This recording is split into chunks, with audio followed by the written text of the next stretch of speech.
Iran యుద్ధం మొదలై 28 days అవుతుంది. ఈ యుద్ధం ఇంకా ఎన్ని రోజులు కొనసాగుతుందో తెలియదు. బట్ ఇరాన్ మిలిటరీ పవర్ ఎంతో మనం ముందుగా దీని గురించి తెలుసుకుందాం. ఇరాన్ మిలిటరీ పవర్ విషయానికి వస్తే ఇరాన్ దగ్గర ఆల్మోస్ట్ 6 lakh యాక్టివ్ సోల్జర్స్ ఉన్నారు. అండ్ అలాగే 3 lakh Iran military reserved forces ఉన్నాయి. సో మిడిల్ ఈస్ట్లో ఏ దేశానికి ఇంత పెద్దగా అయితే లేదు. సో ఇరాన్ ఈ విషయంలో చాలా పవర్ఫుల్. ఇరాన్ మిలిటరీ 2 డిపార్ట్మెంట్స్గా విడదీశారు. నెంబర్ 1 ఆర్ట్స్ ఫోర్సెస్, దీన్ని ఆర్టేస్ అని కూడా పిలుస్తారు. And second 1 Islamic revolutionary guards corps, దీన్ని ఐఆర్జీసీ అని కూడా పిలుస్తారు. సో ఈ ఐఆర్జీసీ చాలా పవర్ఫుల్. ఇది కేవలం ఆర్మీ మాత్రమే కాదు, పొలిటికల్ ఎకనామిక్ ప్రభావం కూడా కలిగి ఉంటుంది. సో ఐఆర్జీసీకి చెందిన క్వాడ్స్ ఫోర్స్ విదేశాల్లో ఆపరేషన్స్ నిర్వహిస్తూ ఉంటుంది. అండ్ వెపన్స్ విషయానికి వస్తే ఇరాన్ దగ్గర మెయిన్ బాలిస్టిక్ వెపన్స్ అయితే ఉన్నాయి. సో ఈ బాలిస్టిక్ వెపన్స్ మనకందరికీ ఆల్రెడీ తెలుసు. మొన్న మనం పహల్గామ్ అటాక్లో కూడా మన ఇండియా చాలా యూజ్ చేసింది. ఇది లాంగ్ లెంత్లో బూస్ట్ చేస్తాయి అన్నమాట. ఎక్కడున్నా సరే ఈజీగా ఎయిమ్ చేసుకొని అక్కడున్న టార్గెట్ని ఇవి ఈజీగా డిస్ట్రాయ్ చేసేస్తాయి. సో దాంతోపాటు వీళ్ళు డ్రోన్స్ యూజ్ చేస్తున్నారు. సో ఇవి అంత అడ్వాన్స్డ్ అయితే కావు వీళ్ళు యూజ్ చేసే డ్రోన్స్ ఏవైతే ఉన్నాయో. అండ్ రష్యా నుంచి అయితే వీళ్ళు ఈ డ్రోన్స్ తీసుకొని ఇప్పుడు ఆ సిస్టమ్ అయితే యూజ్ చేస్తున్నారు. అండ్ ఎయిర్ డిఫెన్స్ విషయానికి వస్తే S-300 వంటి సిస్టమ్స్ అయితే యూజ్ చేస్తున్నారు.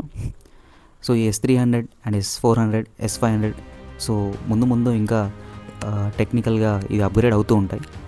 అండ్ నావల్ పవర్ విషయానికి వస్తే హర్మూజ్ ఏదైతే మన సీ రూట్ ఉందో ఆ సీ రూట్ని ఇరాన్ ఒక్కటే బాగా కంట్రోల్ చేయగలుగుతుంది, చేస్తుంది. సో నావల్ పవర్ అంటే is nothing but, so naval power ఏంటంటే సీ లెవెల్ని మనము కంట్రోల్లోకి తీసుకోవడం, అండర్ గ్రౌండ్లో ఏవైతే టార్గెట్స్ ఉంటాయో వాటిని మనం డిస్ట్రాయ్ చేయడం. సో వేరే కంట్రీస్ నుంచి వచ్చే వెపన్స్ కానీ వేరే కంట్రీస్ నుంచి వచ్చే మిసైల్స్ కానీ సో అండర్ గ్రౌండ్లో మనం ఎదుర్కోవడానికి ఇవైతే యూస్ చేస్తూ ఉంటారు. అండ్ లైక్ సబ్మెరైన్స్ అనమాట. సో నావల్ పవర్ అనేది ఇంపార్టెంట్, ఎందుకంటే 90% ట్రేడింగ్ జరిగేది వరల్డ్లో సీ రూట్ నుంచే. సో గల్ఫ్ ఆయిల్ అనేది చాలా ఇంపార్టెంట్. ఇక్కడ నుంచి ఎక్కువగా మనకి ఆయిల్ అవన్నీ కూడా ట్రాన్స్పోర్ట్ అవుతూ ఉంటాయి. సో ఇరాన్ దగ్గర అడ్వాన్స్డ్ ఫైటర్ జెట్స్ అయితే ఎక్కువగా లేవు, బట్ వాళ్ళు యూజ్ చేసేది అసిమెట్రిక్ వార్ టెక్నిక్స్ అనమాట, చాలా స్ట్రాంగ్గా ఉంటాయి. And most important thing nuclear weapon. So Iran దగ్గర ఇప్పటివరకు అయితే ఎలాంటి న్యూక్లియర్ వెపన్ ప్రజెంట్ అయితే లేదు, but they are trying to develop. So ఈ న్యూక్లియర్ వెపన్ని తయారు చేసేంత క్యాపబిలిటీ ఇరాన్కి లేదు, బట్ ఈ న్యూక్లియర్ వెపన్లో ఏదైతే యూజ్ చేస్తామో యురేనియం అనేది ఇక్కడ ఎక్కువగా దొరకకపోయినా యురేనియంని ప్రాసెస్ చేయగల క్యాపబిలిటీ అయితే వీళ్ళకు ఉంది.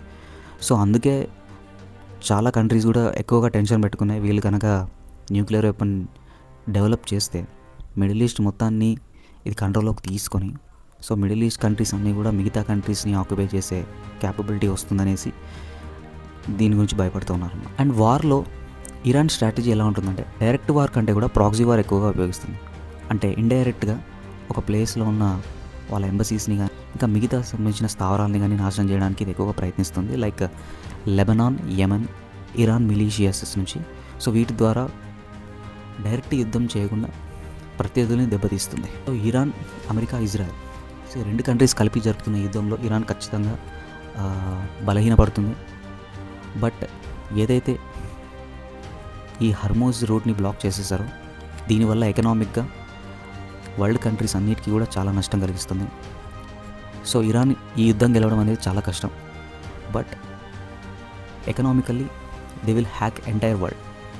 ఈ యుద్ధం వల్ల ఎక్కువగా నష్టపోయేది చిన్నపిల్లలు, middle class families and youth. ఇప్పటి వరకు యుద్ధంలో 1900 మెంబర్స్ చనిపోయారని సర్వేలో తేలింది. ఇంకా యుద్ధం కొనసాగుతుంటే ఎంతమంది చనిపోతారో తెలీదు. యుద్ధం త్వరగా ముగించాలని ఇండియా, రష్యా, ఆస్ట్రేలియా ఆల్మోస్ట్ అన్ని కంట్రీస్ రిక్వెస్ట్ అయితే చేస్తున్నాయి. వీలైనన్ని ఎక్కువ మెడికల్ క్యాంప్స్ని అయితే ఇరాన్లో ఇన్స్టాల్ అయితే చేస్తున్నారు.